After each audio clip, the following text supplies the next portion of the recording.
say is your favorite?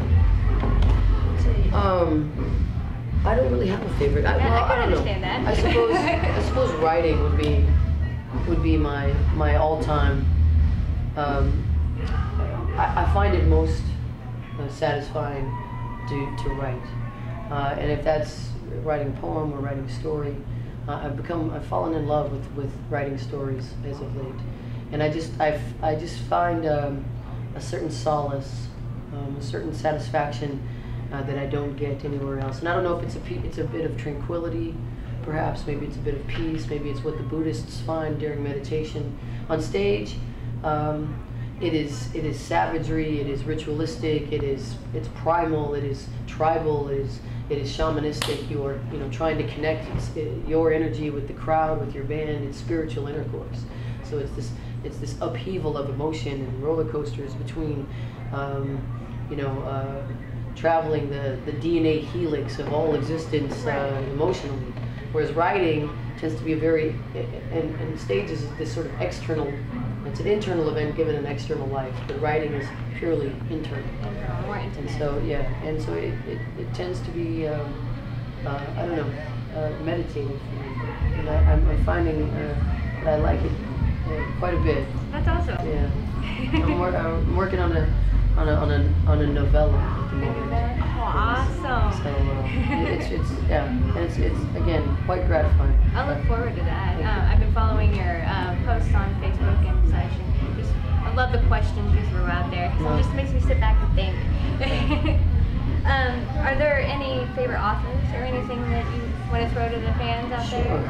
Well, I've just rediscovered Edgar Rice Burroughs. So if any sci-fi writers out there want to sink your teeth into something, try.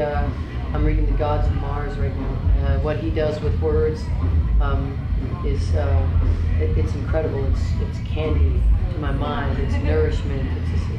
It satisfies the intellectual sweet tooth I have for words. But Harlan Ellison, another great science fiction writer. I like Mark Twain. He's from here. This area, anyway. Hunter S. Thompson, huge fan. Kurt Vonnegut. I enjoy reading Ayn Rand, although I don't agree with her politics at all. I'm reading. I enjoy most every book by the author of Fight Club. I can't pronounce his last name, so I'm not going to try. But he's fantastic, and I don't know. I think that's it. I have on the bus right now. I have a book called Survivor, which is by the writer from Fight Club. I have The Gods of Mars by Edgar Rice Burroughs. I have Fear and Loathing Las Vegas by Hunter S. Thompson. Oh, I have Page 22 by Christopher Hitchens. Fantastic writer, amazing writer. I don't agree with his politics all the time either, but he's just a fantastic linguist. He's an incredible writer, and I'm enjoying reading Hits 22 right now. And I also have America by The Daily Show, which I think is one of the funniest books ever written. But it's cool that you're very open-minded. You're not like just stuck on one. I think it's important to nourish your mind. I mean, to know, even if you don't agree with somebody's point of view, learn them. So at least, even if you still don't agree at the end of absorbing it, then you will, you'll know what they know. Right. Maybe they won't know what you know, but now you know what they know, and it'll either give you a different perspective, or at least it gives you weaponry with any discourse when you have a debate or disagreement. Kansas, yeah. Are you guys having a good time? I'm having a great time. You guys know what they say? They say coming to an Otep show is like going to Fight Club. You guys know what the first rule of Fight Club is?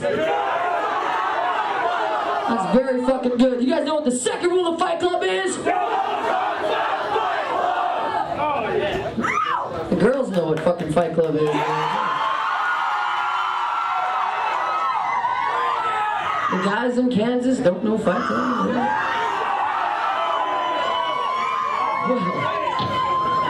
Well, that's all right. Thank you, man. That's right. Well, the last rule of Fight Club is, if this is your first night at Fight Club, you have to fight. Do you have any favorite bands, or who is on Otep's MP3 MP3 player right now? Oh, not much current stuff. I'm rather disappointed with the current state of music at I'm the stuck in moment. the past right now You know, too. So we're in a very sort of flaccid moment of music, I believe.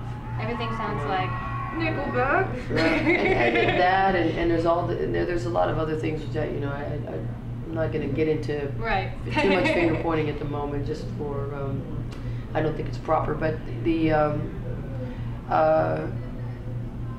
I can complain about Nickelback, right? Because I don't like their music, but maybe that's the best they can do. Right. Maybe, or maybe some other there's certain people's 10s. Their level of ability is their 10 is like perhaps someone else's 6. Right. So you have to consider that. But it's more about motivation and intention for me. There doesn't seem to be much pure intention. Right. Anymore. There's not enough people. And I don't out like there the for sound of music either these days. Right. Everything is because now producers have it in mind that you have to thin everything out. There's no dynamics. Everything, even things that are supposed to sound soft, are the same volume. Everything's compressed so that it's all the same volume. There's no energy.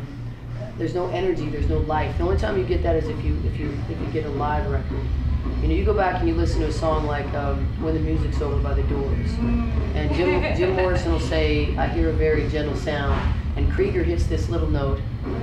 Right, and it's so soft and silent. It's in the background, but it's there. Yeah, and it builds this moment of anticipation, this energy there. There's very little warmth in music anymore. It doesn't sound organic, And then again, they're saying, well, we produce it this way for the MP3 players and the digital age. Well, I don't care about that. I still want my records to sound good. So right. we don't take any of that into account when we record. I want a nice, warm, robust, full album. That you're going to enjoy the whole thing and not just one song. I want to feel the bass. I want to feel, the guitars. I want dynamics. I want it to be a journey, an exploration for the mind. It's theater of the mind, is what it is. And so I don't have much. I listen. Right before I came out here, I was listening to. I have a hip hop playlist that I listen to, which covers everything from Public Enemy to Wu-Tang to Gangstar. To Mobb Deep and Biggie Smalls to the Beastie Boys. And then on my rock stuff, I have a little Queens of the Stone Age, which I think they're a great band. I like Rage Against the Machine and Radiohead, and of course Nirvana and The Doors. Hole's first album, not a big fan of Courtney's, but I think her first album was just incredible. And what else is on there? Oh, a little Mars Volta. I like Mars Volta. Yeah. Slipknot's first album, System of a Down's first album. That's all I can think of at the moment. Would you say that these bands inspire you in your music too? Sure. Oh, PJ Harvey too. PJ Harvey, awesome. Yeah, I like her too. I was trying to think of a woman I got in there. But, oh yeah, we need to add this. Sure. Yeah, of course.